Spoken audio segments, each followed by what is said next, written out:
एक शराबी शख्स की बीवी जब आजान सुनकर नमाज पढ़ने के लिए खड़ी होती तो शराबी नशे की हालत में बीवी पर गालियां बकने लगता, और जब वो सलाम फेर कर फारिग होती तो कहता, मैं तुम्हें इसलिए नहीं लाया कि तुम मेरे घर को मस्जिद बनाकर बैठ जाओ।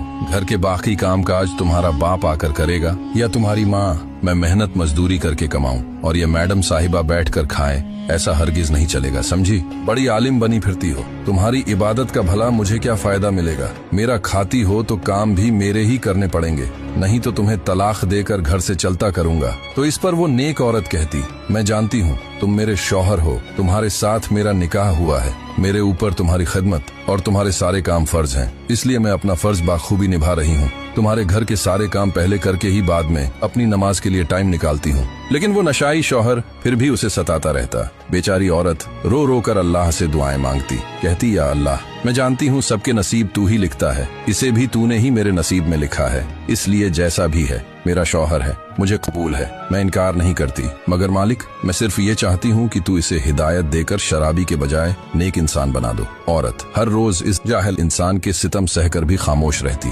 कभी शिकायत न करती। वो सब्र के साथ अल्लाह की रहमत का इंतजार करती। वो कहते हैं ना कि अल्लाह अपने नेक बंदों की आजमाइश लेता है। फिर एक दिन वो शराबी शौहर शाम को जैसे ही घर में आकर दाखिल हुआ तो उसने देखा कि उसका बच्चा रो रहा है। बीवी बाहें बांधकर नमाज में खड़ी है। उसने गुस्से में आकर बीवी को बालों से पकड़ा और उसे घसीटकर जलते तंदूर में डाल दिया और ऊपर एक बहुत बड़ा पत्थर उठाकर रख दिया। फिर वो जालिम इंसान सुबह शाम तंदूर के ऊपर और भी ज्यादा लकड़ियां डालकर आग भड़काता। लगातार 3 दिनों तक वो अपनी बीवी को जलाने की कोशिश करता रहा। जब 3 दिन पूरे हुए तब उसने सोचा कि उसकी हड्डियां भी जलकर राख हो गई होंगी। अब तंदूर को खोल कर देखता हूँ। कहते हैं फिर जब उस शराबी शौहर ने तंदूर खोला तो उसकी चीखें निकल गईं। उसने अपनी आंखों से जो मंजर देखा वो तारीख में लिख दिया गया। उसने क्या देखा कि तंदूर की आग गुलाब के फूल बन चुकी है। उसकी बीवी बिल्कुल सही सलामत तंदूर के अंदर बैठी हुई है। उसका चेहरा 14वीं के चांद की तरह चमक रहा है। वो अपनी आंखों से